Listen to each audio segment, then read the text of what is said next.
I don't care if you fought in Iraq, the flight attendant snapped, her voice cutting through the cabin like cold metal. Either move to 29B or we delay the entire flight. Your choice, sir.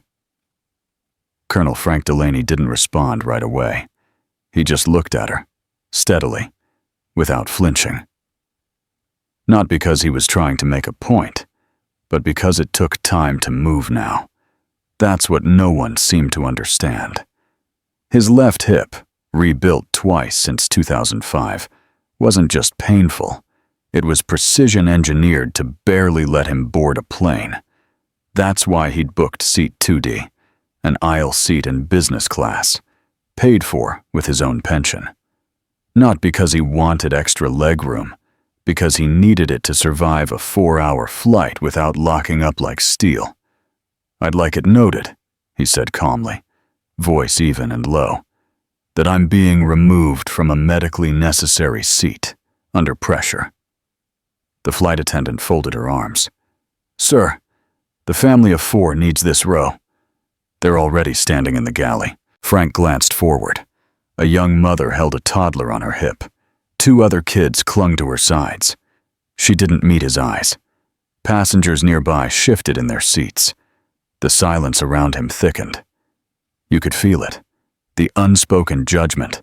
The silent headlines forming in their minds.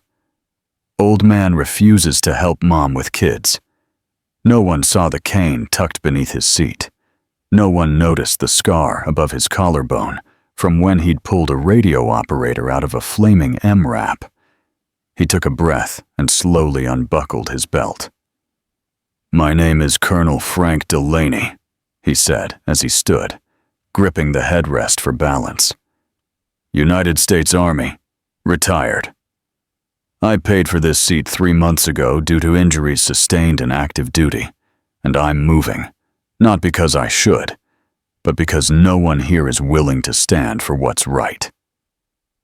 The flight attendant didn't answer. She was already turning to signal the mother forward. Frank didn't wait to be dismissed. He reached for his cane, nodded once toward the toddler, who offered a confused little wave, and made his way down the aisle. His gait was slow, limping, but his back was straight. Tell us where you're watching from, and what you would have done if this was your father. Seat 29B was hell. No legroom, no view, sandwiched between a headphone-wearing college kid watching anime and a middle-aged man in khakis who'd already claimed the armrest like it was land in a war zone.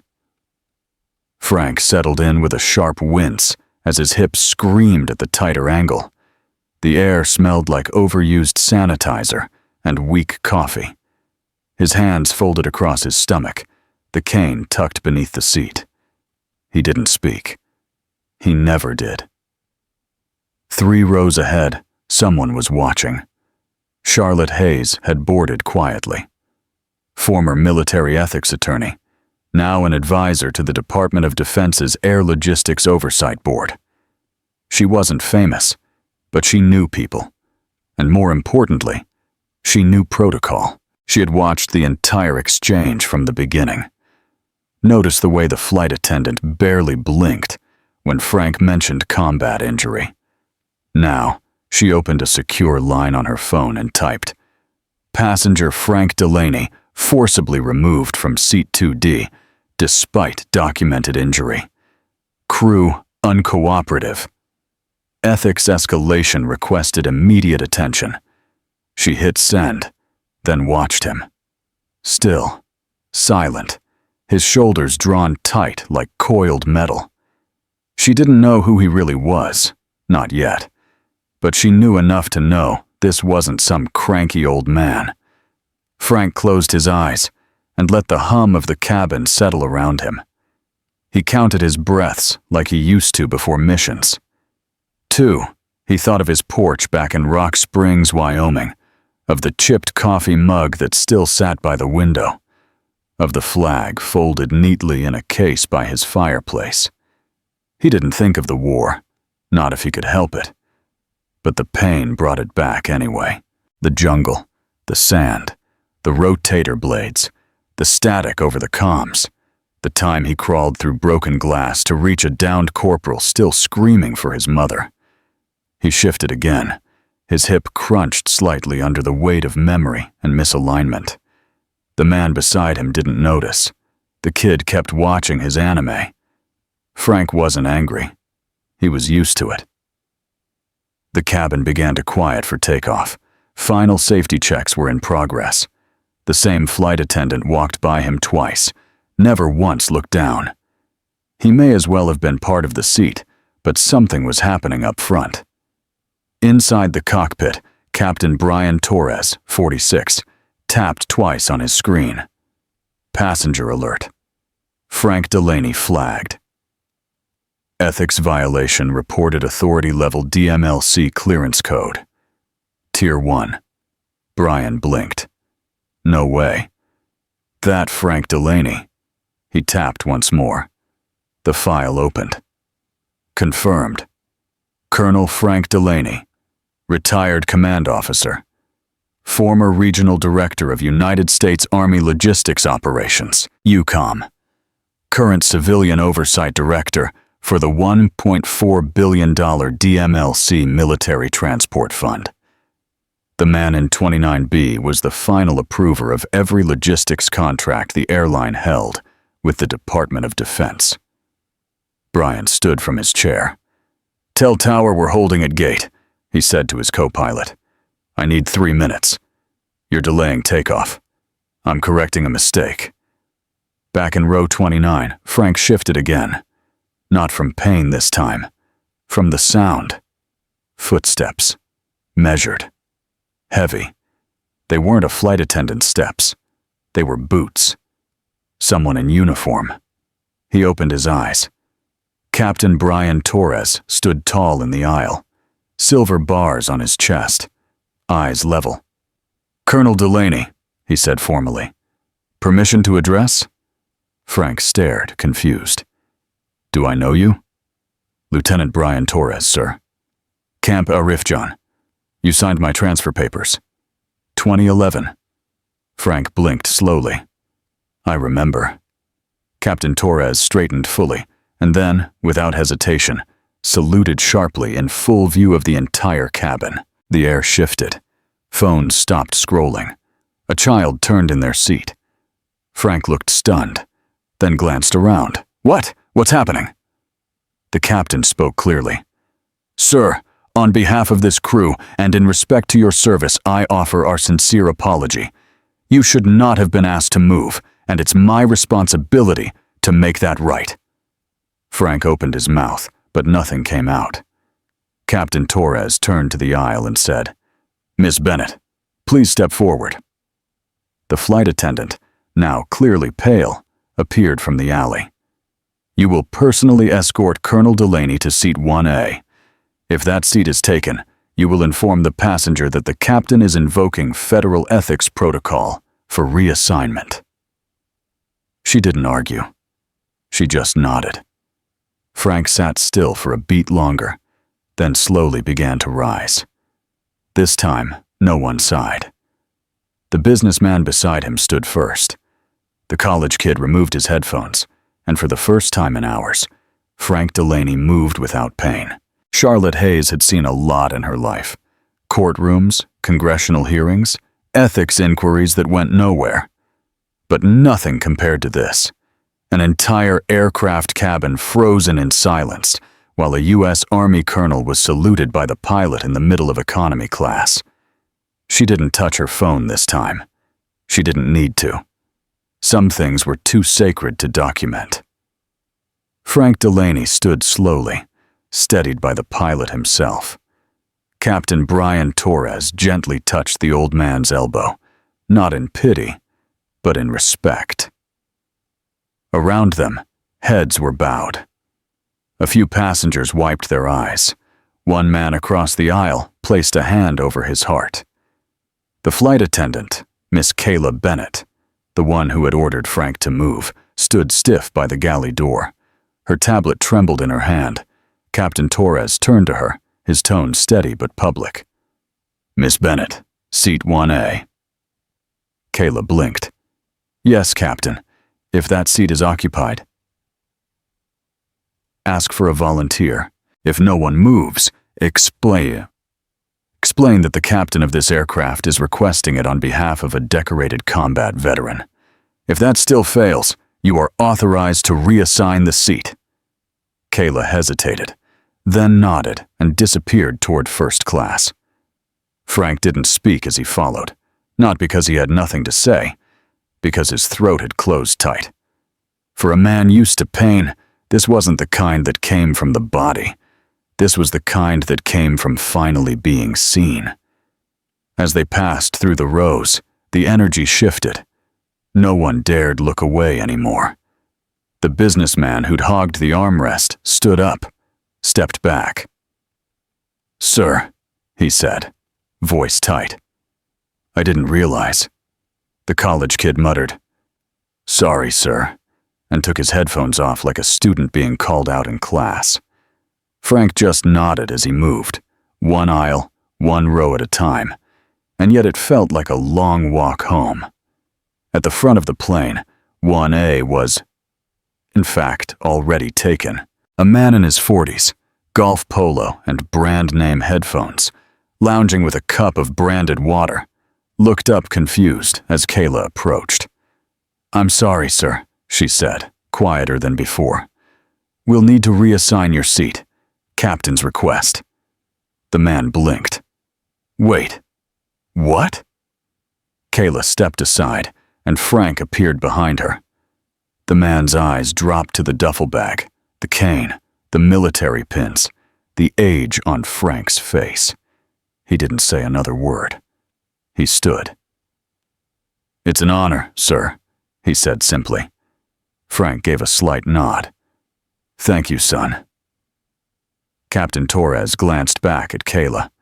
His tone softened, but only slightly. "If that seat had not been given," he said loud enough for several rows to hear, "I would have reassigned my co-pilot's jump seat, and if that wasn't available," he paused, "I would have given up mine." Kayla's mouth parted just slightly, but she said nothing. Frank lowered himself carefully into 1A. It wasn't the legroom that got him, or the leather, or even the quiet. It was the dignity of the thing. The return to a space where he wasn't an inconvenience, where he didn't have to apologize for simply being here. A clean blanket was handed to him, a new bottle of water, no fuss, just gentle hands, and no unnecessary words. He let his cane rest beside him, closed his eyes for a moment.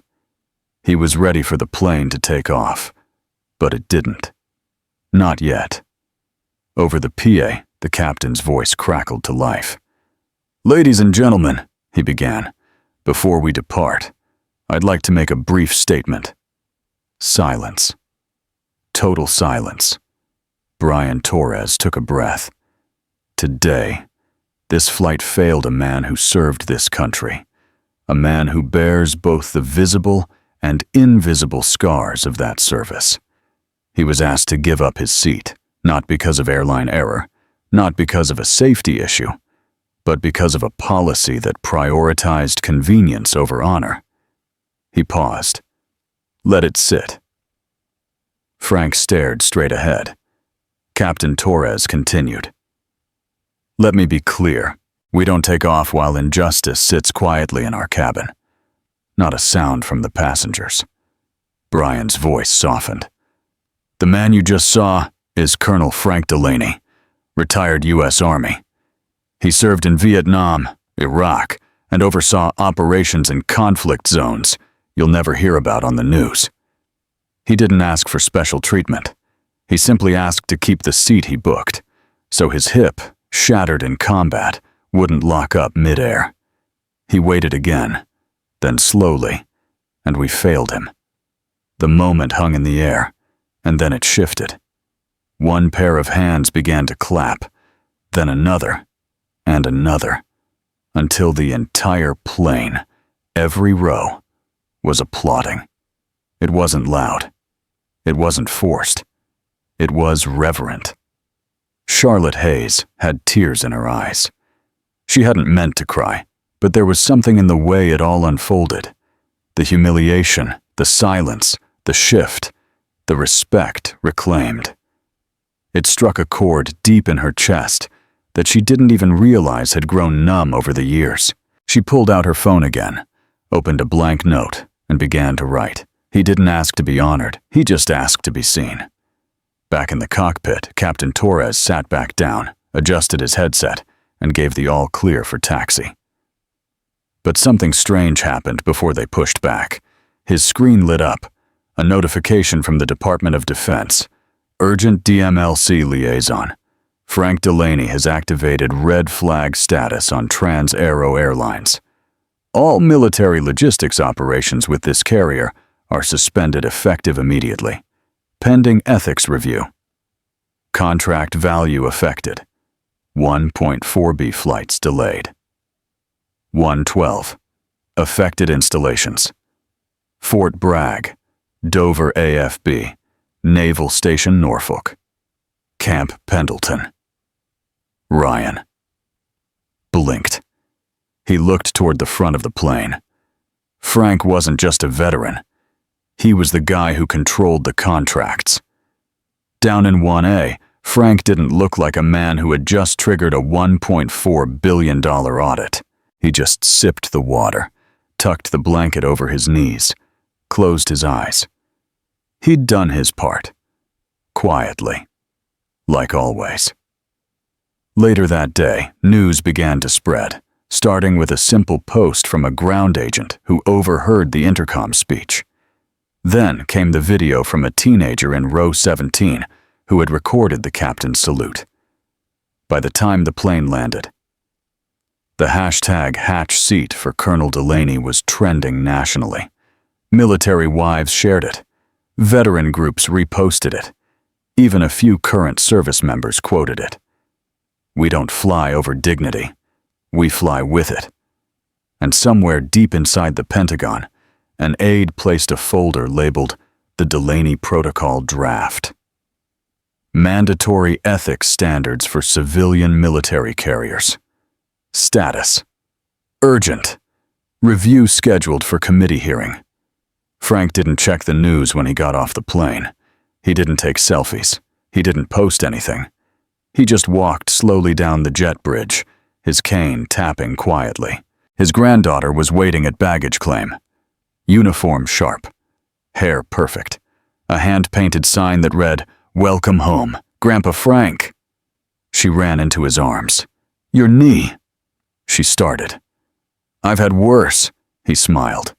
But this time, it reached all the way to his eyes. Charlotte Hayes didn't sleep that night. She sat at her kitchen counter in D.C., still wearing the navy blazer from the flight, her laptop open, a half-finished glass of Merlot untouched. The cursor blinked on the blank document she'd been staring at for an hour. But the story wasn't blank. It was burned into her memory, line by line, moment by moment. She didn't want to dramatize it. She didn't need to. The truth had enough weight on its own. She took a breath and typed, "They made him move." A man who served more years than most of us have lived. A man with a limp, a cane, and a quiet dignity that deserved more than silence.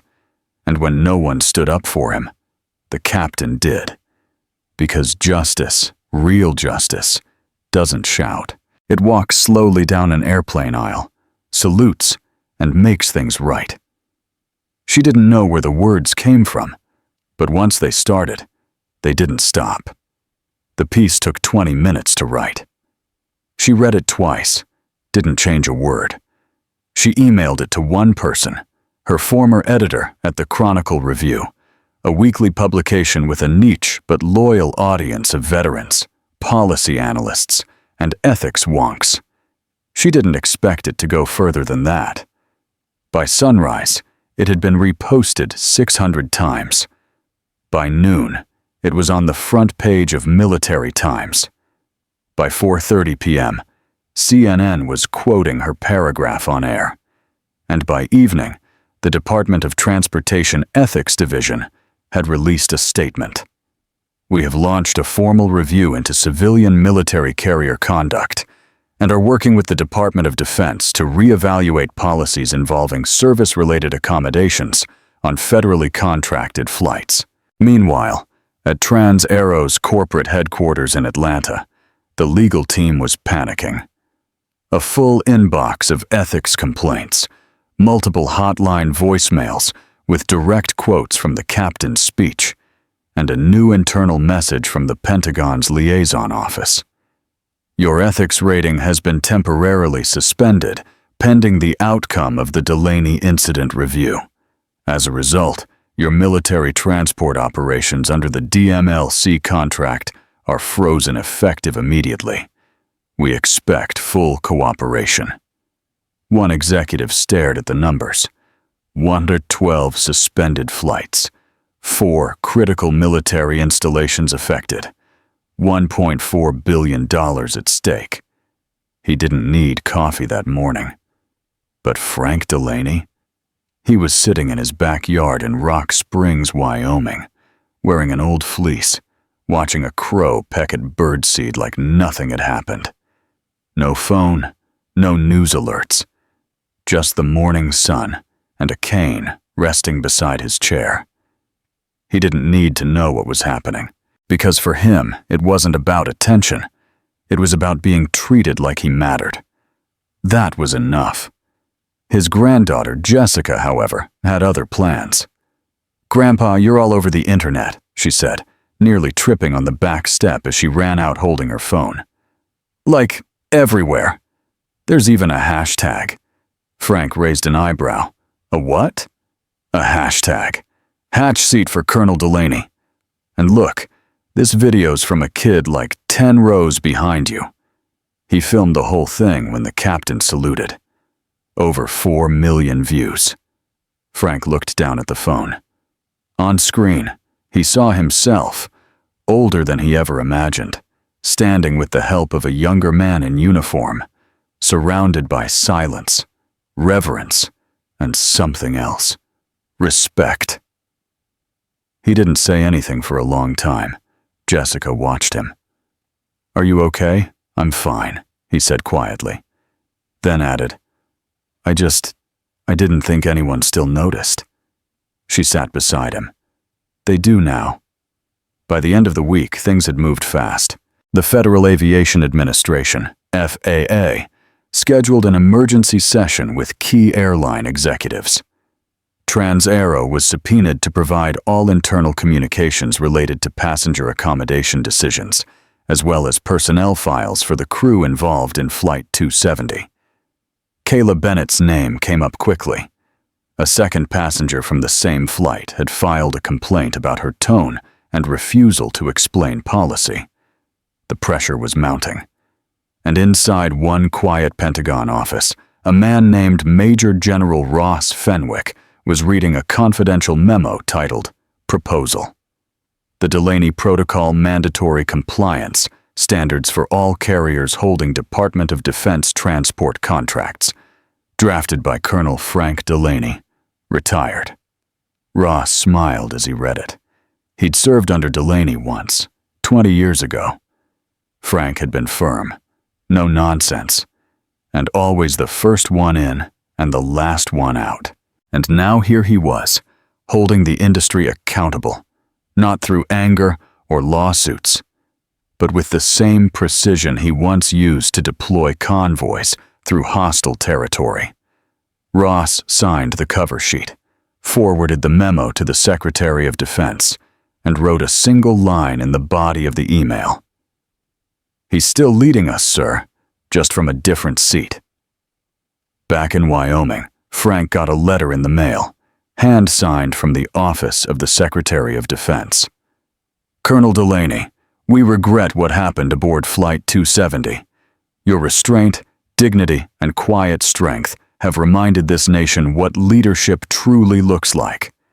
Enclosed is a certificate designating you as an honorary federal ethics liaison, with full advisory clearance on any and all matters related to veteran protections in federally regulated travel. Thank you for not staying silent. SecDef, United States Department of Defense. Frank folded the letter once, then again. Slipped it inside the box where he kept his medals, not on display, but tucked away. The world didn't need to see them. He just needed to know they were still real. Charlotte Hayes received a call 2 days later. "This is CBS. Would you be open to an interview?" She hesitated. "I'm not the story," she said. The producer replied, "You may not be, but you help the world see the one that is." Charlotte agreed on one condition, that Frank didn't have to say a word. The segment aired the following Sunday. Footage of the salute, a voiceover reading Charlotte's article, B-roll of Frank walking slowly with his cane through the jet bridge. Jessica was crying before the story even reached the halfway mark. Frank just watched quietly, hands folded in his lap. A cup of black coffee in front of him. When the screen faded to black, he said softly, "That'll do." At a diner 2 towns over, a waitress who had never spoken to Frank before walked over, refilled his mug without asking, and placed a napkin beside it with a handwritten note. "My dad served. He passed last year. Thank you for reminding people. This one's on me." Frank didn't know what to say, so he said the same thing he always did when words weren't enough. He nodded. Once. And meant it. The oak-paneled hearing room in the Hart Senate office building had seen its share of history. Confirmation battles, ethics showdowns, even the occasional scandal. But that morning, it was quiet in a different way. Not tense, not theatrical, just still. Like everyone in the room knew this wasn't about headlines. It was about restoring something we forgot we owed. Colonel Frank Delaney sat at the front table, straight-backed, navy blazer pressed, a cane resting at his side. His face was calm, unreadable. He didn't fidget, didn't glance at the cameras, didn't adjust the mic. He just waited. Senator Miriam Lawton, chair of the Senate Subcommittee on Military Oversight and Ethics, cleared her throat and leaned into the mic. "Colonel Delaney," she began, "thank you for making the trip to Washington." Frank gave a small nod. "Ma'am, we've all seen the footage by now. What happened aboard Transaero Flight 270? You've declined nearly every media interview, but today you've agreed to testify before this committee. May I ask why?" Frank paused before answering. "Because I don't want a speech," he said, voice steady. "I want a standard." The room was silent for a beat. Then Senator Lawton nodded. "Colonel, in the days following your incident, the Department of Defense confirmed your role as final approver of the DMLC logistics contracts. Is that accurate?" "Yes, ma'am. And you personally authorized the temporary freeze of those contracts with Transaero?" "I did." "Why?" Frank leaned forward slightly, folding his hands. "Because it wasn't just about me. It was about a system that forgets who paid the price for its convenience. That seat I booked wasn't luxury. It was pain management. And when I was asked to give it up for no valid reason, I realized we've gone too far in treating veterans like background noise." He looked down the row of senators. "Policies should protect people who can't fight for themselves anymore, because the people who can, we're getting fewer." Charlotte sat in the second row, just behind the press box. She'd flown in that morning at the invitation of the committee, but no one asked her to speak. She didn't mind. She'd already said everything she needed to say in her article. Today was about listening and watching a man who never asked for a spotlight redefine accountability without raising his voice. Senator Aldridge, a Republican from Georgia and former Navy JAG officer, leaned into his mic. "Colonel, can you elaborate on what you're proposing?" Frank nodded. "Yes, sir. I've submitted a draft policy proposal, the Delaney Protocol, which outlines 3 mandatory changes to all federal civilian transport contracts involving military personnel. He reached into his briefcase and handed a printed copy to the clerk. First, he said, an ethics compliance score tied to real passenger outcomes, not surveys. Behavior. Second, a permanent booking protection for all service-connected medical accommodations, regardless of class of service. And third, an accountability mechanism. If a flight crew violates ethics protocol, the carrier is flagged and military transport operations are frozen for 72 hours pending review. There were murmurs in the room now, whispers, scribbling. But Frank didn't flinch. These rules don't punish, he said. They protect. Senator Lawton smiled slightly. You've been out of uniform for almost 20 years, Colonel, yet you still sound like a logistics officer. Frank shrugged. I still know how to move things from point A to point B, especially when point B is overdue justice. Back at Trans-Aero headquarters, the mood was different. Their general counsel had just returned from a closed-door session with the Department of Transportation, and it wasn't good news. The FAA wants us to produce all flight logs, passenger complaints, and crew rosters from the past 12 months, she said flatly. And DOD has notified us that if we don't comply with full ethics recertification by end of quarter, we'll be permanently delisted from all federal military contracts. The CEO, a man named Lionel Greer, rubbed his temples. This isn't just about one old man anymore, is it? No, she said. It's about everyone we overlooked along the way. That same night, Frank sat in a quiet corner of his hotel room, overlooking the Capitol Dome. He wasn't someone who traveled often these days. The movement hurt. The beds weren't always kind to his hip, but he'd made an exception for this. Jessica had called him earlier. They read your speech at my ROTC meeting, she said. One of the juniors said she cried. Frank didn't know how to respond. He wasn't trying to be inspiring. He just didn't want anyone else to feel like he had. In seat 29, busy. The next morning, the Washington Post ran a headline, Colonel who was moved now moves Congress. And under it, a quote, Dignity isn't a first-class perk. It's the price we owe for the freedom to fly at all. Corn Frank Delaney, returner. Veteran groups across the country began calling for the Delaney Protocol to be adopted not just by airlines, but by Amtrak, bus lines, even hospital triage systems. A few lawmakers laughed it off. Most didn't. Because deep down, they knew. The story had pierced something old and aching in America.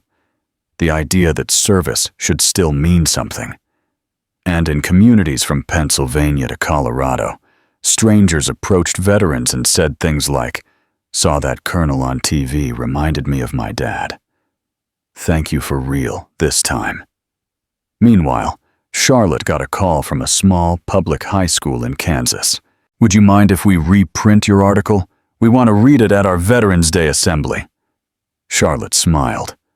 Of course. Then she asked, "Why that one?" The teacher on the other end said, "Because it doesn't just tell a story. It reminds us who we forgot to thank." Frank returned to Rock Springs 2 days later. At the airport, a gate agent greeted him by name, not because he was famous, because she had watched the full hearing on her phone during a break and cried quietly behind the desk. He didn't ask for special treatment, but she upgraded his seat anyway. And this time, when Frank boarded early, no one rushed him. No one avoided eye contact. No one asked him to move. They just nodded, stepped aside, and let him pass. As he reached 1A, a little boy across the aisle whispered to his dad, "Is he the man from the video?" Frank looked over and gave a slight smile. The boy waved. And for once, Frank waved back. At the Federal Aviation Administration, Commissioner Dalton Price was pacing inside his private conference room. His inbox was overflowing. Letters from veteran advocacy groups. internal memos from the Department of Defense, congressional pressure from both parties demanding swift implementation of the Delaney Protocol. "I understand the optics," he said, voice low but tight. "But we can't let one viral story dictate federal policy." His deputy, Angela Lynn, a sharp, detail-obsessed ethics officer, met his eyes across the table. "With all due respect, sir," she said, "it wasn't just a story. It was a failure, and everyone saw it." Price slammed his folder shut. What they saw was one pilot grandstanding in a cabin. That's not regulatory justification. Angela didn't flinch. That grandstanding pilot stopped more flight complaints in a day than we've managed in a quarter. Meanwhile, at Trans-Aero, panic had turned into calculation. CEO Lionel Greer stood in front of a whiteboard covered in numbers, headlines, and flowcharts marked response strategy. "We've got two options," he said to the exec team. "Settle this quietly or go on the offensive." Someone asked, "How do we go on the offensive against a war hero?" Silence. Then Lionel said, "We don't attack the man. We question the policy." That afternoon, a position paper landed in inboxes across Capitol Hill. The Delaney Protocol, a disruption to efficient operations, published anonymously by a coalition of industry professionals.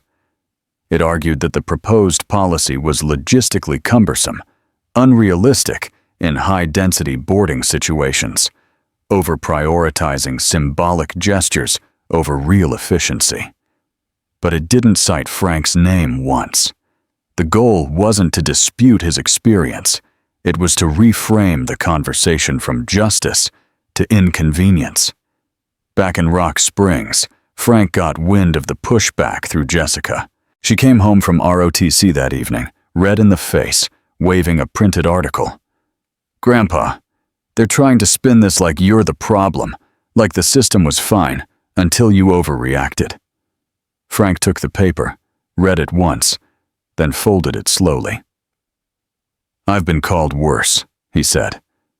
"But they're lying," she said. "And you're just letting them?" He looked at her. "Steady, Jess. I didn't do this to be famous. I did it so the next man with a cane and a memory doesn't have to explain why he needs 14C. The next day, Charlotte Hayes got a call. It was from a junior staffer on the House Ethics Committee.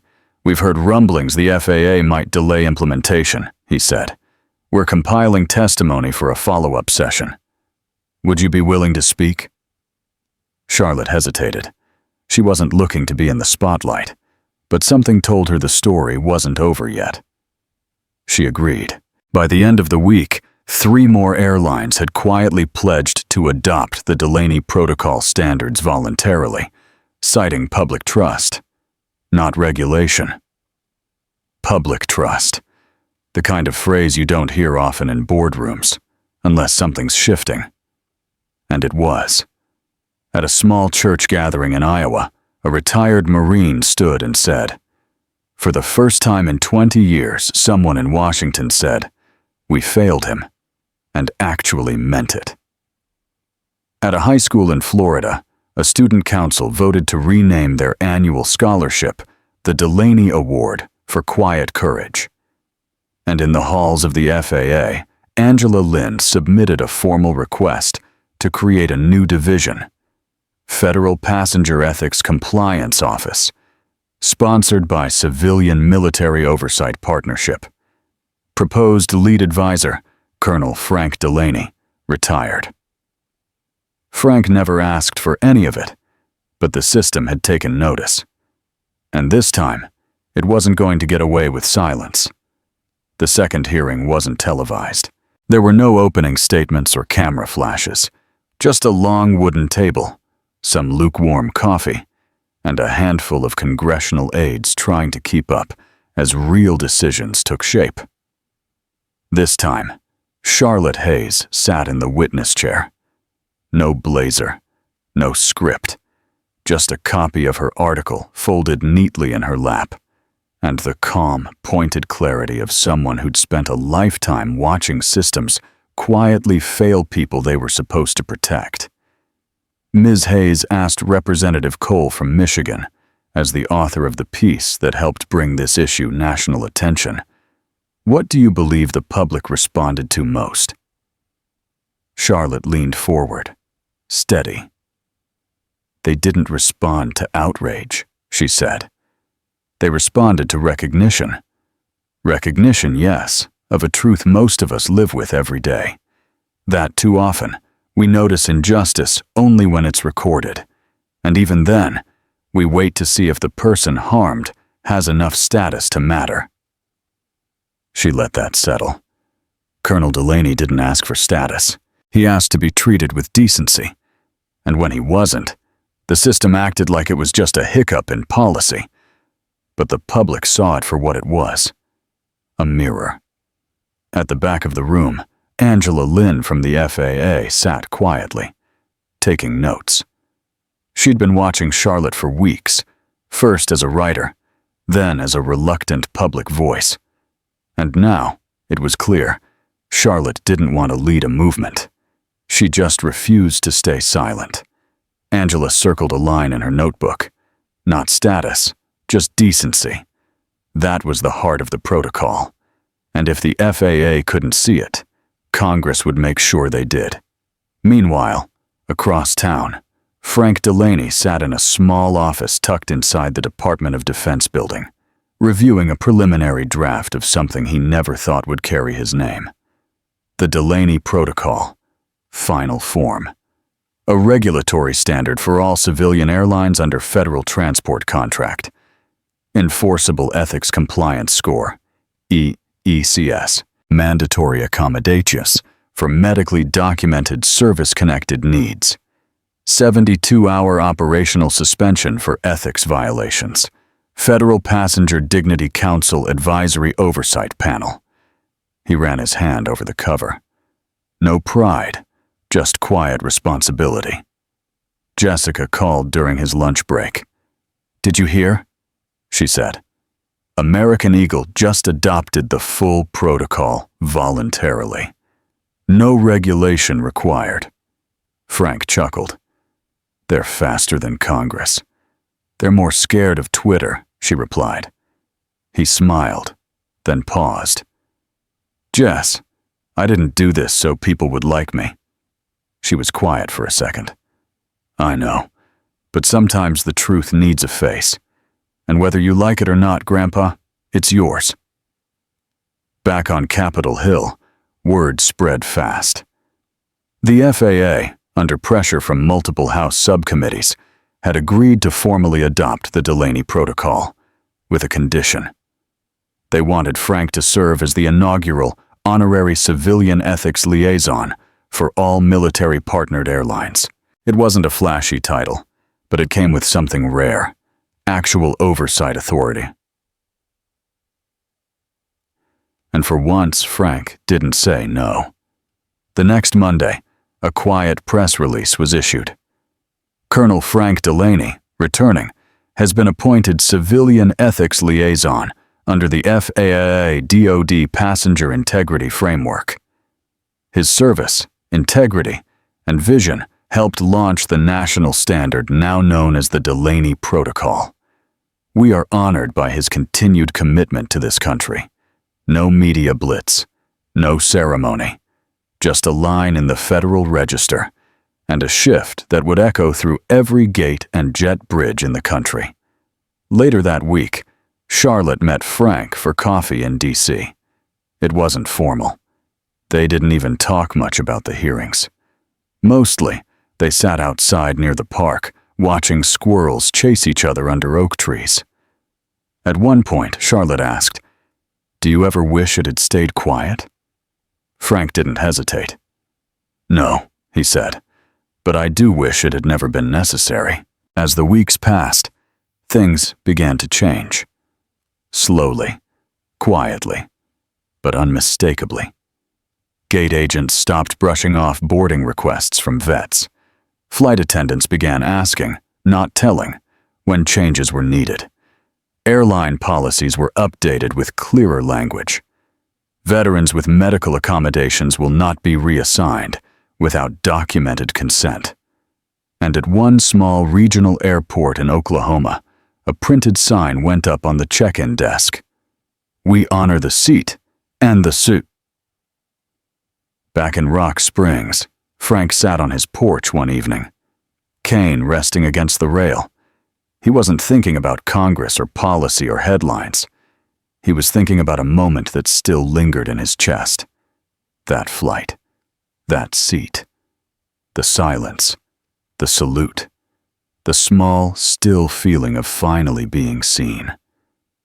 He didn't ask for it, but now that it had come, he would make sure it meant something, not for him, for whoever came next. The headlines came without warning. Skynova suspended from DoD Transport Network after ethics violation. 480 mound-to-mound contract, frozen following passenger incident. The Delaney Protocol had just claimed its first major airline casualty.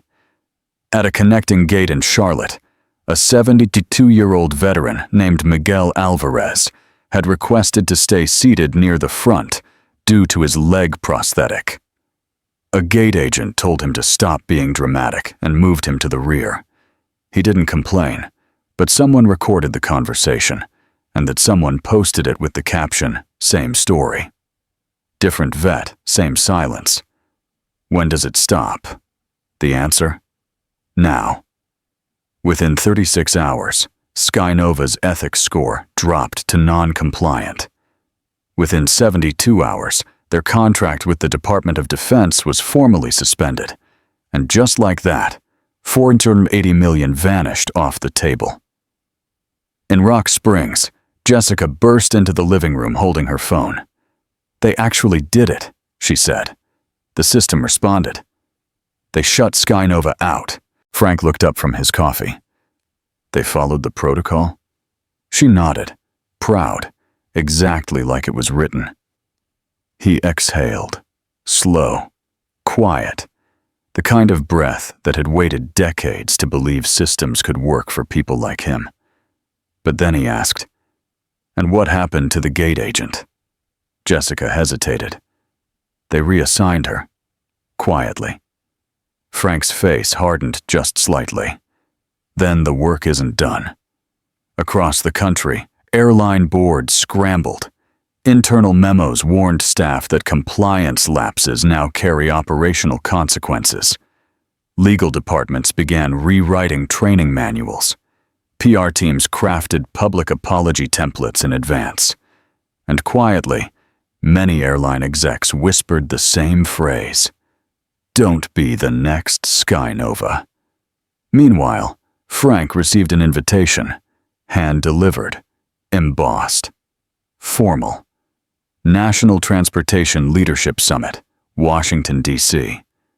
Keynote speaker, Colonel Frank Delaney, returned. Topic: Passenger dignity and federal ethics in modern aviation. He sat in silence, holding the envelope. Jessica, watching from the kitchen, raised an eyebrow. "You going?" Frank looked up. "I've spent my whole life talking when ordered to. This one, I'll do on my own terms." The summit was held at the Eisenhower Building, a grand ballroom lined with gold trim, American flags, and 300 chairs filled with officials, executives, and policy minds. Frank stood at the podium in a simple gray suit. No medals, no flair, just a black cane resting by his side, and a story the entire room already knew. "I've been asked," he began, "why I stayed quiet on that flight, why I didn't argue or demand a supervisor." He paused. "I didn't stay quiet because I was afraid. I stayed quiet because I was tired." Murmurs rippled across the crowd. Tired of explaining my service, tired of proving my dignity, tired of pretending that asking to be treated like a human being makes me a problem. He scanned the room, and that exhaustion, it's not just mine. It belongs to every elder, Every disabled vet, every single passenger who's been told you're not a priority today. He stepped back for a moment. Let the words hang. I didn't write this protocol to punish airlines. I wrote it to remind them that silence is not the absence of harm. And sometimes the person you push aside isn't just a passenger. Sometimes they're the one holding your future in their hands. The audience didn't clap right away. They just stood, quiet, still, until one man, an airline CEO, rose first, hand on chest. Then others followed. It wasn't a salute, but it wasn't applause either. It was recognition, and that meant more. The next day, 5 major airlines released a joint statement. In full alignment with the Delaney Protocol, we commit to passenger dignity as a standard, not a slogan.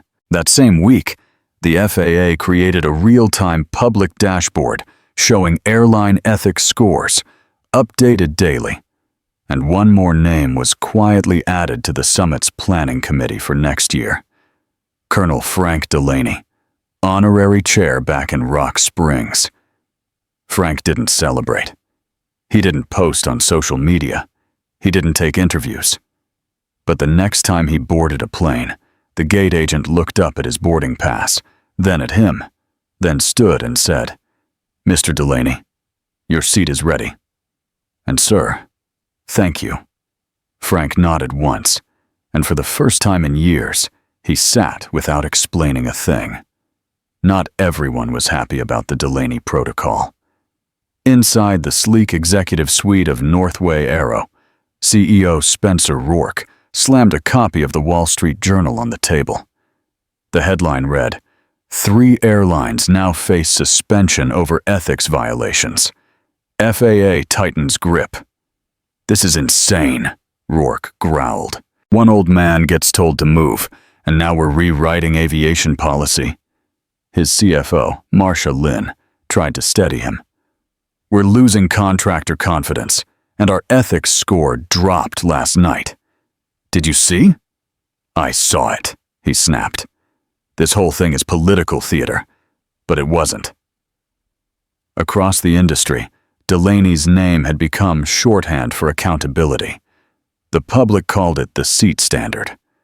Veterans groups tracked each airline's compliance in real time, and when a video emerged of a Skybridge employee telling a pregnant woman to wait her turn, despite her medical boarding rights, Twitter exploded. #Delaney did warn. Then, within hours, Skybridge's ethics score dropped below compliance. FAA triggered a 24-hour contract freeze. Flights were rerouted, cargo diverted, millions lost. In retaliation, a coalition of 5 airlines hired a lobbying firm to challenge the protocol in court. They argued it infringed on private sector decision-making autonomy, but Charlotte Hayes had anticipated that. She published a second article, "The Cost of Dignity: Why Compliance Isn't Optional." She included data showing how every ethics-related suspension saved federal agencies money by avoiding lawsuits, delays, and public backlash. It went viral. Frank read it from his porch, sipping coffee. Jessica texted. She nuked them in 3 paragraphs. Frank didn't reply, but he smiled. Behind the scenes, pressure mounted. FAA Deputy Director Angela Lynn found herself summoned to a private meeting with Senate aides, some clearly under airline influence. One of them, a young man in an expensive suit, leaned across the table and asked, "Don't you think this protocol gives too much power to passengers?" Angela didn't flinch. "I think passengers were the last group in aviation with no power at all." He leaned back, silent. Meanwhile, Frank received a phone call, not from the FAA, not from DOD, from the White House. A senior ethics advisor requested a quiet, informal meeting. "Nothing public," she said, "but the administration wants to understand what happened, firsthand." Frank met her 2 days later in a private room near the Capitol. He told the story plainly. He didn't dramatize, didn't preach. He just explained what it felt like to be moved, dismissed, and saluted, all in under 15 minutes. When he finished, she said, "We're drafting language. It won't be called the Delaney Act." But Frank raised a brow. She smiled. "It will carry your values." On a stormy Tuesday, the FAA held a press conference. Standing behind the podium, Angela Lin announced, "As of today, the Passenger Dignity and Compliance Enforcement Framework is officially adopted as federal regulation, binding across all federally contracted airlines." The room fell quiet. She continued, "This framework is inspired by and named in honor of Colonel Frank Delaney. And going forward, every seat, every request, and every passenger will be treated with the respect they've always deserved." That night, at home in Rock Springs, Frank didn't turn on the TV. He just sat by the window, watching the wind move through the pine trees. He wasn't a man who sought legacy, but legacy had found him. Not in the medals on his wall, not in the protocol that bore his name, but in the quiet understanding that he had stood for something, and because he stood, millions would sit without fear, without shame, with dignity. 3 weeks after the Delaney framework became law, cracks began to show, but not in the system, in the people behind it. Charlotte Hayes was at her desk when a plain envelope showed up in her inbox. No return address. Inside, a flash drive and a single-typed note. "They're gutting it from the inside. Protect what matters." She plugged it in. No malware, just one folder. Sky Ethics is internal. Click. Inside were folders of confidential recordings, heavily red-lined policy drafts, internal memos between executives of major airlines, each pointing to a coordinated effort to quietly dismantle the Delaney framework. One email stood out. Reframe dignity as a service recommendation, not a federal mandate. Target clauses that allow passenger-triggered escalations. Charlotte froze, then hit record on her phone. "This isn't sabotage," she whispered. "This is a coup." Across the country, in a dim operations room, deep inside Skybridge HQ, 6 men sat around a table lined with confidential papers, phones in Faraday bags. Todd Vickers, Senior VP of Operations, leaned over his coffee. "We're not killing the protocol. We're adjusting it. Strip the teeth, leave the shell. PR safe." The legal rep nodded. "We've already sent new clause language to our FAA contact for review. It'll slide under the radar if no one makes noise." Another executive grinned. "Passengers think they won. Let them. By next fiscal year, we'll be back to business as usual." They raised their cups. Quiet. Arrogant. What they didn't know, someone in that room was no longer on their side. Charlotte flew to D.C. with the drive in hand. Frank met her in a quiet cafe by Rock Creek Park. No press, no aides, just 2 people who'd seen too much. She laid the drive on the table. They're not fighting in court. They're carving it up behind closed doors. Frank didn't speak for a long moment. He just scrolled through the memos, one after another. Finally, he looked up, jaw set. "We need this exposed, not through rumor, through proof." Charlotte's eyes sharpened. "I have a source inside FAA, compliance desk." She's scared, but she's ready. Frank's voice was calm. "Let's get her out." 2 nights later, Jessica met the whistleblower in an underground parking lot. The woman, early 40s, anxious, looked over her shoulder twice before speaking. "This," she whispered, handing over a folder, "is everything." Inside, policy draft versions, internal FAA emails, showing edits traced back to airline legal teams, audio files of backroom strategy calls. Jessica asked quietly, "Why are you risking your job?" The woman teared up. "My dad was Army. He flew back home in a box after 2 airlines delayed his unit in Kuwait for 3 days. No food, no water, no apologies. This protocol meant something." Jessica said nothing. She just hugged her. The next morning, the core team gathered. Charlotte, Jessica, Frank. They spread out the files in a hotel conference room. Printed charts, highlighted excerpts, audio transcriptions. Charlotte nodded. "We publish. Tonight." At 9:03 p.m., the Atlantic Ledger dropped the story. Sabotage from 30,000 feet. How airlines are quietly dismantling passenger rights. It hit hard. Screenshots, memos, names, faces. One recording featured Todd Vickers laughing on a call. Passenger dignity expires after boarding. They signed their rights away when they buckled in. Within hours, #DelaneySabotage trended across every major platform. Veterans groups issued joint statements of outrage. Influencers called for boycotts. Even bipartisan members of Congress demanded hearings. And then, the hammer dropped. White House press secretary held an emergency briefing. The administration fully supports the Delaney framework. Any attempts to undermine it, covertly or otherwise, will be met with legal consequences.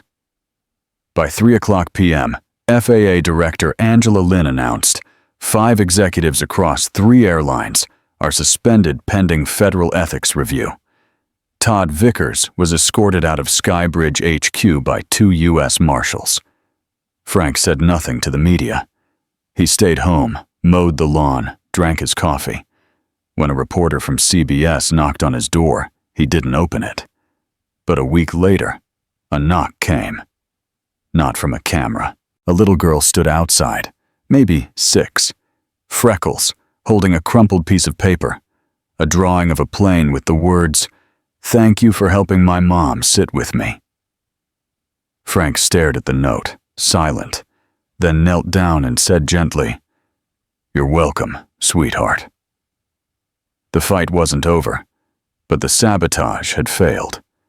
Not because of outrage or fury or politics, but because one man stood, and the right people stood with him.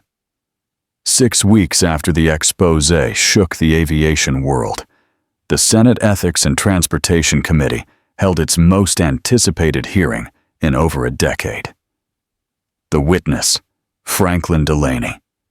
As he walked into the marbled hearing chamber, cameras flashed, reporters whispered, senators stared. But Frank's steps were even, measured. He wasn't here to perform. He was here to finish something. Behind him sat Charlotte, Jessica, and the whistleblower, now under federal protection. In the crowd were veterans, parents, and passengers who had emailed, called, and marched in support of the framework. They didn't clap. They didn't shout. They stood. Frank took his seat. Senator Colleen Vargas, chair of the committee, adjusted her mic. "Mr. Delaney, the floor is yours." Frank looked at her, then scanned the room. For too long, flying in this country has been treated as a privilege for the quiet, the wealthy, and the unquestioning. But air travel is not a luxury. It's public access to time, to family, to safety, to dignity. He paused. When we deny that dignity, not just to soldiers or seniors, but to anyone, we're not just violating ethics, we're violating who we claim to be. The room was still. Over the next hour, Frank laid out the sabotage plot in detail. Names, companies, tactics. He introduced the FAA analyst, who testified under oath about coerced edits and financial kickbacks. Then came Charlotte, who detailed the media blackout threats.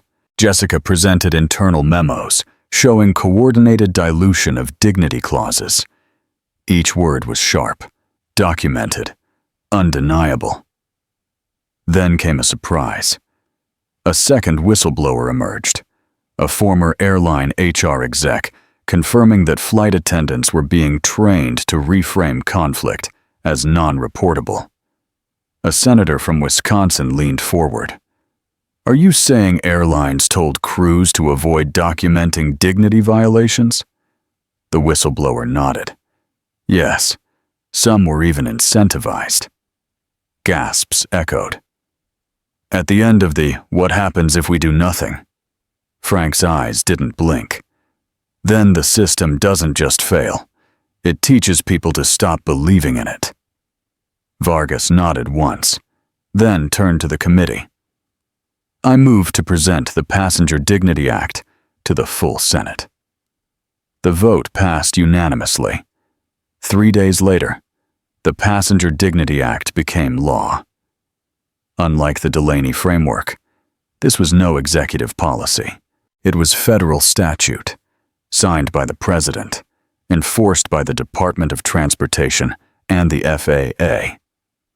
Key provisions included mandatory dignity training for all flight and gate crew, a public-facing ethics compliance dashboard for every airline, a federal ombudsman for passenger rights, real-time in-flight incident reporting linked to FAA, review automatic fines for documented dignity violations. The act had teeth. Fallout came fast. 3 CEOs resigned. 9 board members were ousted. Airline lobbyists were subpoenaed, and over 120 flights were restructured to comply with the Act's accessibility and dignity standards. But something deeper shifted. At LAX, a young mom and her child were moved to the front. Not because they asked, but because a crew member quietly said, "This one's on us. No reason you should struggle." In Dallas, a Vietnam veteran was offered help before he asked. A quiet nod, a handshake. No ceremony, just respect. And on a flight from New York to Phoenix, a teenage girl in a wheelchair didn't have to explain herself. The attendant simply said, "I read your needs. You're good. Just rest." Change wasn't loud. It was consistent. Frank didn't return to public life. He didn't sign book deals, didn't give speeches. But every month a new letter arrived at his door from a child, a mother, a pilot, all saying the same thing. Thank you. And each time Frank would sit on his porch, coffee in hand, and read the letters slowly, sometimes smiling, sometimes crying, but always feeling one thing: closure. And in the National Museum of Aviation in D.C., beside a new exhibit on ethics in the sky, a single plaque hangs on the wall to Franklin Delaney, who reminded America that dignity should never need a boarding pass. 6 months had passed since the Passenger Dignity Act reshaped the airline industry, and the echoes of that single flight from Denver to Atlanta still lingered far beyond the tarmac. Franklin Delaney hadn't boarded a plane since, not because he feared it, but because he no longer had to. He had spent his entire life on the road, in the air, chasing contracts and navigating silence. Now silence finally felt like peace. He lived quietly on his farm in Asheville, North Carolina, the same house he'd built with his late wife, surrounded by trees that still remembered their laughter. Every morning he walked to the edge of his field with a cane carved by a veteran who once sat next to him on a return flight from Kandahar. One crisp November morning, Frank stood by the mailbox. Inside, a letter. The return address was from a high school in Arizona. The envelope was thick, slightly wrinkled. No return name. He opened it slowly. Inside was a handwritten note in purple ink. "Mr. Delaney, my name is Amara Jennings. I'm 17, and I want to be a pilot." My uncle uses a wheelchair, and he says flying is the only time he feels truly small, in a bad way. But now, things feel different. We studied your story in civics class. You made me believe one voice can change a system, so I started a petition to name our flight program after you. We hope you'll visit. Attached, a copy of the petition, signed by 212 students and staff. Frank stared at the page, then smiled just a little. Meanwhile, the industry kept shifting. The FAA launched the Delaney Index, a public scoring system grading airlines on dignity metrics. Passengers could now track how each airline handled complaints, accessibility, and in-flight respect. A new app emerged, Sky Truth. With a single tap, travelers could log dignity violations automatically linked to federal systems. But more powerful than policy or tech were the stories. One went viral. A former gate agent from JFK revealed she was trained to flag passengers who looked difficult. She had quit, then returned, this time as the new director of passenger ethics. Her first act: hiring a veteran to train every agent on invisible dignity, how to recognize trauma without making it a spectacle. Frank never took credit. When journalists reached out, he declined politely. When book agents offered deals, he forwarded them to Charlotte. When asked how he felt about being called the man who grounded the sky, he chuckled. "I didn't ground anything," he once told a neighbor. "I just stopped letting people look away."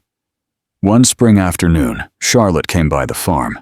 She brought a small gift, a framed photo of the crew that had publicly apologized and later helped lead national training.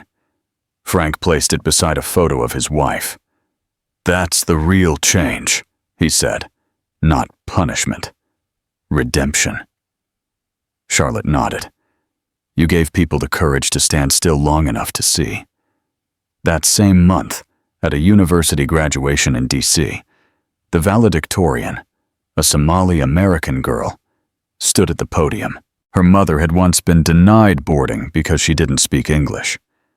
Now, her daughter delivered a speech titled, "My Accent is Not a Delay," and closed with this line: "Some say justice moves slow, but maybe that's because it waits for someone to refuse their assigned seat." The crowd stood in silence before they roared. Back home, Frank kept a quiet rhythm: coffee on the porch, tending tomatoes, feeding stray dogs who refused to leave. He didn't need a statue, didn't want one. But one evening, flipping through the local news, something caught his eye. A small airport in Oregon had just been renamed Delaney Regional. No press release, no ribbon cutting, just a quiet plaque by the main gate. When asked why, the airport director said, "Because we wanted everyone to land somewhere where they're seen." Frank didn't cry, but he didn't speak for a long time either. The final scene is not grand. A flight takes off. A flight attendant kneels to speak gently to a nervous child. A pilot walks through the terminal and salutes an old man in uniform without being told to. No hashtags, no speeches, just a ripple that never stopped moving. And in that silence, America finally remembered what flying was supposed to feel like. The screen fades to black, then slowly fades in again. Night. Quiet. Rain tapping softly against the window of a small airport lounge in Asheville. Franklin Delaney is sitting alone in a worn leather chair, holding a boarding pass. Not for travel, but for tribute. An invitation. Federal Ethics Summit, Washington, D.C. Keynote: The quiet power of refusing to move. Charlotte had submitted the nomination behind his back. The committee voted unanimously. Frank sighs, brushing his fingers over the card. Then he folds it and puts it in his coat. Cut to Gate A4, Asheville Airport. Frank steps onto the jet bridge. A young agent, barely 22, pauses as she scans his pass. Her eyes widen. Are you Mr. Delaney? Frank just gives a half smile. Just Franklin, ma'am. She gently taps the scanner. Welcome aboard, sir. We saved your seat. He nods, then walks down the aisle, steady on his cane.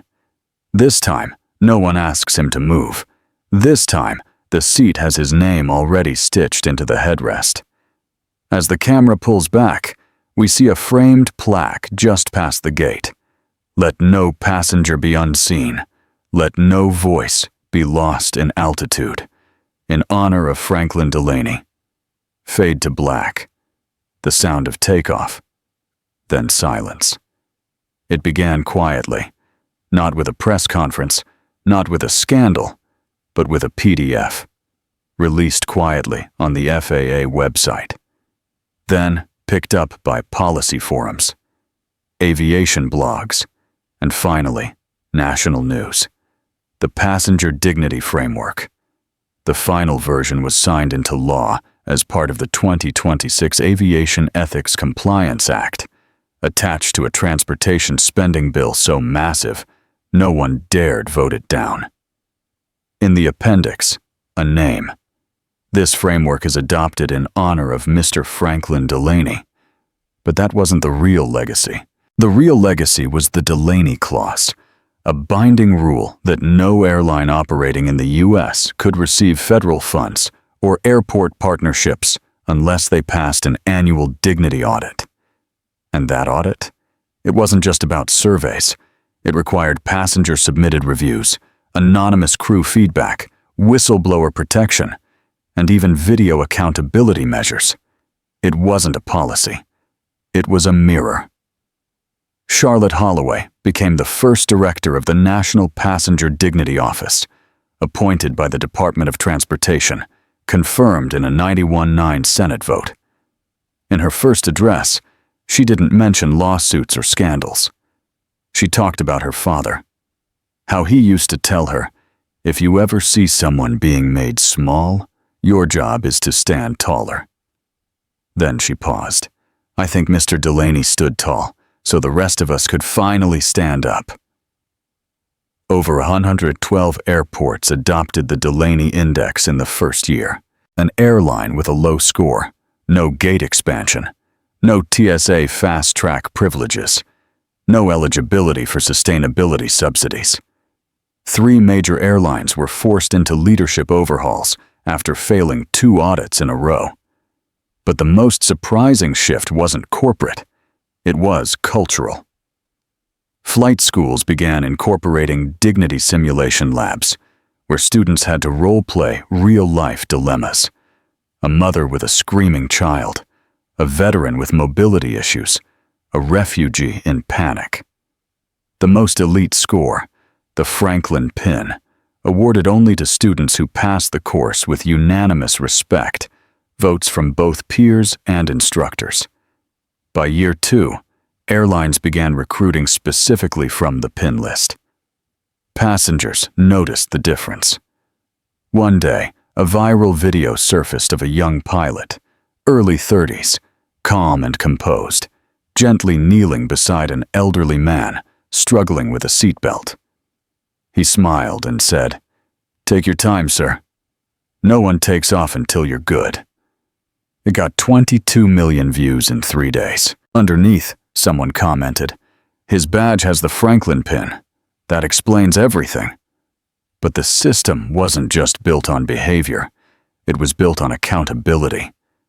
The ClearFly Ethics dashboard, linked to every airport and major airline, allowed the public to track in real time which airlines had rising or dropping dignity scores, how many unresolved complaints were open, and whether whistleblower protections were actually enforced. Passengers were no longer powerless. One woman, a cancer survivor from Ohio, flagged her mistreatment on a flight. 10 days later, the airline CEO personally apologized and updated its policy manual, not because it was trending, but because the system required it. Frank never saw the framework in action, but he didn't need to, because what mattered wasn't the paper, it was the people. At his funeral, There were no suits, no flags, just hats, veterans' hats, mechanic caps, service uniforms, people who remembered, a stewardess who whispered she'd once served him cold coffee, then watched him tip her anyway, a TSA agent who cried as she told Charlotte he was the only one who ever said thank you for the pat-down. They played no anthem, but they played a flight announcement, an actual one. Now boarding, Flight 204, final stop, dignity. Everyone stood. No one moved. At the very end, the FAA quietly installed one final plaque, hidden at the end of Terminal C, Atlanta Airport. Not at eye level, not flashy, just low enough so that children could see it. It read, "This system remembers, even if others forget, in memory of the man who didn't stand when ordered, and taught us why that matters." Have you ever witnessed someone being treated unfairly while flying? Maybe you stayed quiet, maybe you spoke up, or maybe you were the one treated unfairly, like Mr. Delaney. Tell us where you're watching from and share your story in the comments. Someone might read it and finally feel seen.